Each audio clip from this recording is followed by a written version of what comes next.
मौलाना शहाबुद्दीन रजवी साहब, आज जो कुछ सुप्रीम कोर्ट ने कहा,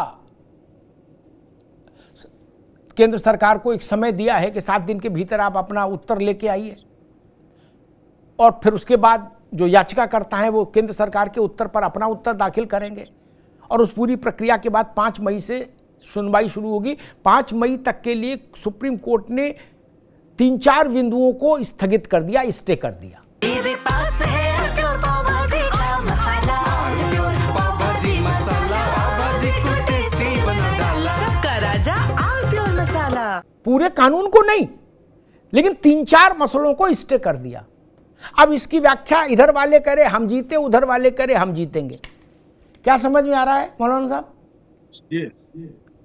देखिए, हर शख्स को हिंदुस्तान के जमहूरी निज़ाम में इस बात के इख्तियारात हैं कि वो कोर्ट जा सकता है, अपनी बात कह सकता है, मुतमईन नहीं है, संतुष्ट नहीं है तो जाए। और इसी तरीके से दोनों लोग जो है, दोनों पक्ष के लोग जो है गए और कोर्ट में अपनी बातें कहीं, मगर कोर्ट ने कोई स्पष्ट आदेश नहीं दिया है अभी तक। और कोर्ट के जो अभी आज जो आदेश आया है या जो हिदायतें दी हैं वो सिर्फ हिदायतों तक है। अब उसके दोनों माने निकाले जा सकते हैं, जैसे दोनों माने निकाले जा रहे हैं, यानी पक्ष विपक्ष दोनों लोग जो हैं वो खुश नज़र आ रहे हैं। बहरहाल उन लोगों को नाकामी हुई है जो ये लोग कह रहे थे कि ये मुकम्मल वक्फ संशोधन बिल जो है गैर संवैधानिक है। उन लोगों को नाकामी हुई, उन लोगों को मायूसी जरूर हुई, क्योंकि सुप्रीम कोर्ट ने गैर संवैधानिक नहीं माना। सुप्रीम कोर्ट ने संवैधानिक माना तभी तो 3 बिंदुओं पर यानी स्टे दिया, रोक लगाई कि 5 मई तक जो है वो इस पर कोई इसको अमली जामा नहीं पहनाया जाएगा। जबकि कहा ये जा रहा था, याचिकाकर्ताओं ने सबने यही कहा था कि ये जो वक्फ संशोधन बिल है, ये जो पास हुआ है, ये गैर संवैधानिक है, गैर कानूनी है, इस पूरे बिल को ही खारिज किया जाना चाहिए। मगर सुप्रीम कोर्ट ने इस तरह का कोई फैसला नहीं दिया, और हम भी यही उम्मीद कर रहे थे कि सुप्रीम कोर्ट इस तरह फैसला नहीं देगा। सुप्रीम कोर्ट भी तो सब लोग बैठे हैं, तमाम चीज़ों को समझते हैं, तमाम बारीकियों को समझते हैं। वक्फ की ज़मीनों की बर्बादी किस तरह हुई है, उसका नाजायज़ इस्तेमाल किस तरह हुआ है, गरीबों, कमज़ोरों, लाचारों, यतीमों, बेवाओं, मुसलमानों की किफ़ालत के नाम पे जो ज़मीनें वक्फ हमारे बुजुर्गों ने की थी, उसकी बर्बादी। ठीक है मौलाना साहब, अभी रुकना होगा जी। ठीक, मैं मुन्ना खान साहब के पास चलूंगा। जो मौलाना साहब बात करें उस पर भी सुप्रीम कोर्ट ने एक टिप्पणी की है, बेंच ने। उसने कहा कि हमारे संज्ञान में ये भी है कि दिल्ली का ओबेरॉय होटल और दिल्ली हाई कोर्ट पर भी वक्फ वाले दावा कर चुके हैं। ये भी कहा सुप्रीम कोर्ट ने, और ये भी कहा कि इस कानून को खारिज नहीं कर सकते क्योंकि इसमें कई अच्छी बातें भी हैं। ये सुप्रीम कोर्ट का ही ऑब्जर्वेशन है, क्योंकि इसमें कई अच्छी बातें भी हैं। मुन्ना खान साहब, कांग्रेस के लिए कैसा है आज का सुप्रीम कोर्ट का निर्देश? नहीं, देखिए, सवाल कांग्रेस पार्टी के साथ साथ जिस कम्युनिटी से हम लोग आते हैं जी, तो कहीं ना कहीं मुस्लिम समुदाय के लोगों ने जो अपील की थी उसे कोर्ट ने माना, और ये बहुत खुशी की बात है कि आज कोर्ट का जो निर्णय है वो सम्मानजनक और माननीय कोर्ट ने सही कहा है। दूसरी बात कहूँ, मैं मौलाना शहाबुद्दीन साहब के लिए कहना चाहता हूँ कि मौलाना शहाबुद्दीन साहब जिस तरीके से बीजेपी के पक्ष में अभी भी बोल रहे थे, यही मौलाना शहाबुद्दीन है जो महाकुंभ के मेले के जमीन को ये वक्फ बोर्ड की जमीन की घोषित करने में लगे हुए थे। बीजेपी के कहने पे काम करने वाले लोगों को जो हमारे कौम के लोग हैं वो पहचानते हैं। जितने भी हमारे कौम के गुलाम मत बनिए, आप शांत रहिए, कांग्रेस के जरखरीद गुलाम मत बनिए, मैं आपको कांग्रेस के जरखरीद गुलाम मत बनिए। जो आप टॉपिक है, जो डिबेट है, डिबेट पे आके बात करिए, डिबेट पे बात करिए, जो मुद्दा है उस मुद्दे पे बात करिए। कांग्रेस की गुलामी का तौक मत पहनिए। जो गले में कांग्रेस की गुलामी का तौक पहन रखा है आपने, उस तौक को उतार दीजिए, तब आकर के बात करिए। आपने तो गुलामी की हद कर दी है, आपने गुलामी की तो हद कर दी है। आप जैसे जो है गद्दार मुसलमान जब इस तरह बातें करेंगे, बागी इस्लाम, मुसलमानों के बागी हैं आप। मुन्ना खान साहब जैसे बागी इस्लाम के लोग बात करेंगे, मुसलमानों की गद्दारी के ताल्लुक से बात करेंगे, कांग्रेस की गुलामी की बात करेंगे, कांग्रेस का गुलामी का पट्टा पहन करके बात करेंगे तो उनको कुछ भी नहीं दिखेगा, सब जो है वो हरा ही हरा दिखेगा। तो आप जो है वो गुलामी का पट्टा उतार दीजिए। जो आपने गुलामी का पट्टा पहन रखा है, आपने गुलामी का तौक पहन रखा है, इस तौक को उतार दीजिए और तौक को उतारने के बाद फिर आप बात करिए, तब आपको बात समझ में आ जाएगा। अब इल्जाम लगाने से कोई फायदा नहीं। आप जाती तौर पर जो इल्जाम लगा रहे हैं, इस इल्जाम से कोई फायदा नहीं पहुंचने वाला है। यही वजह है कि आप 0 पॉइंट पे खड़े हैं।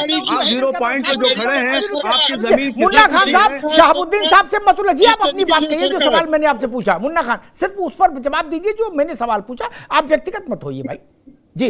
नहीं, मैं उसी पे जवाब दे रहा हूँ, लेकिन बीच में डिस्टर्ब ना करें।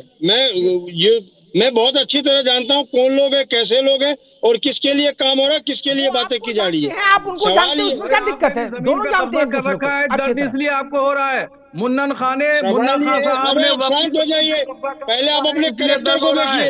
कब्जा चला जाएगा मुन्ना खान साहब। आपने जिस जमीन पे कब्जा किया है वो मुझे मालूम है, मुझे मालूम है जिस जमीन पे आपने कब्जा किया है वो जमीन आपकी जाने वाली है, आपका शॉपिंग कॉम्प्लेक्स जाने वाला है, आपने जो तामीर कर रखी है बिल्डिंग को जाने वाली है। इसलिए मुन्ना खान साहब की जमीन खिसकने वाली है। शहाबुद्दीन साहब को भी रोकूंगा, मुन्ना खान साहब को भी रोकूंगा, मैं डॉक्टर समीर के पास दोनों को रोकूंगा। भाई ऐसे नहीं करिए, आपस में कहां तक लड़ेंगे? अब हो गई लड़ाई, विषय पर बोलो। समीर सिंह, मेरी छोटी बुद्धि में एक बात आई और मुझे लग रहा है वो इस पूरी लड़ाई से बड़ी बात है, आगे की बात है।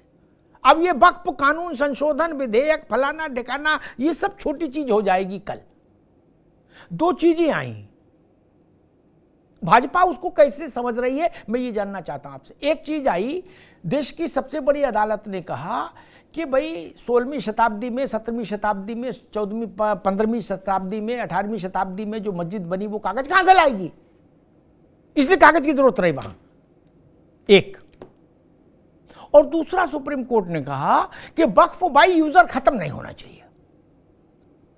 सरल भाषा में मैं पूछना चाहता हूं, कानून तो सबके लिए एक होगा, वो हिंदू मुसलमान कर नहीं सकता। अगर 16वीं शताब्दी की मस्जिद को कागज नहीं दिखाना होगा तो 16वीं शताब्दी के मंदिर और गुरुद्वारा भी उससे मुक्त हो गए कागज दिखाने से। एक और अगर वक्फ की संपत्ति बाई यूजर, उसका कागज कोई नहीं है, लेकिन वहां चूंकि वजू हो रहा है, वहां चूंकि नमाज पढ़ी जा रही है, वहां चूंकि ईदगाह है, वहां चूंकि कब्रिस्तान है, वहां चूंकि मदरसा है, इसलिए वो वक्फ की मान ली जाएगी। तो वैसे मैं समझना चाह रहा हूं, क्या अब कल से हिंदुस्तान में आश्रम बाई यूजर, मठ बाई यूजर, मंदिर बाई यूजर, धर्मशाला, सनातन धर्मशाला बाई यूजर, अग्रवाल धर्मशाला बाई यूजर, गुरुद्वारा बाई यूजर लागू हो जाएगा? और अगर नहीं लागू होगा तो क्यों नहीं लागू होगा? समीर सिंह, अब प्रश्न ये है, बाकी सब चीजें पीछे छूट गई। जी, मैं 2 बातें कहूंगा जी। एक तो देश संविधान से चलेगा, शरीयत से नहीं चलेगा, ये हम सबको समझना चाहिए और ये मुन्ना जी को भी समझना चाहिए और शहाबुद्दीन जी जो बात कह रहे हैं उसको मुन्ना जी को समझना चाहिए। देखिए, भारत सरकार ने एक कानून बनाया, कानून से बड़ा कोई नहीं है और संविधान से बड़ा कोई नहीं। वक्फ को देश के संविधान से बड़ा नहीं मानना चाहिए, किसी को भी अपने को देश से बड़ा नहीं मानना चाहिए। मैं कई उदाहरण दे सकता हूँ जी, लेकिन मैं इनसे जरूर निवेदन करना चाहता हूँ कि ये कोई हिंदू मुसलमान का विषय नहीं है। अभी ये शहाबुद्दीन साहब को भाजपा ही बता रहे थे, लग रहा था कि भाजपा के लोग या भाजपा की विचार को समर्थन करने वाले लोग अरब देश से आए, जो अरब से आए उनका समर्थन आप यहाँ बैठ के कर रहे हैं, और जो इस देश में पले बड़े हुए, जिन्होंने इस देश की रक्षा की, जिन्होंने इस देश की वकालत की, इस देश को बढ़ाने का काम किया, वो इनको देशद्रोही लग रहा है। चाहे वो शहाबुद्दीन साहब हो, चाहे समीर सिंह हो, चाहे कोई साहब हो। लेकिन मैं इतना जरूर कहना चाहता हूं अमिताभ जी कि देश संविधान से चलेगा और भारतीय जनता पार्टी का स्पष्ट मानना है कि जो भी वक्फ की संपत्तियां हैं वो कानून के दायरे में होना चाहिए, उसका उस समाज के लिए उपयोग होना चाहिए। वक्फ का सबसे ज्यादा आपत्ति ऐसे लोगों की है जिन्होंने बड़े पैमाने पर वक्फ की संपत्तियों का इस्तेमाल अपने निजी हित के लिए कर रहे हैं। मैं 2-3 सवाल पूछना चाहता हूं। मुन्ना जी कांग्रेस के नेता हैं, एक आप उदाहरण दे दीजिए जो वक्फ ने कहीं हॉस्पिटल बनाया है मुस्लिम समाज के लिए, वक्फ ने कोई स्कूल बनाया है मुस्लिम समाज के लिए कि इसमें मुस्लिम समाज के ही बच्चे पढ़ेंगे। वक्फ ने वहां आप की जानकारी महिलाओं की लेकर के आए, मुस्लिम आप महिलाओं जानकारी लेकर के आए। मुस्लिम महिलाओं अरे सुन लो ना भाई, सुन लो, चिल्ला मत करो, सुन लो, 14 कॉलेज सुन लो है, ना, 2 यूनिवर्सिटी है जो वक्फ के खर्चे से चल रहा है। अलीगढ़ यूनिवर्सिटी वक्फ के पैसे से नहीं बनी है, अलीगढ़ यूनिवर्सिटी वक्फ के पैसे से नहीं बनी है, जामिया मिलिया वक्फ के पैसे से नहीं बनी है।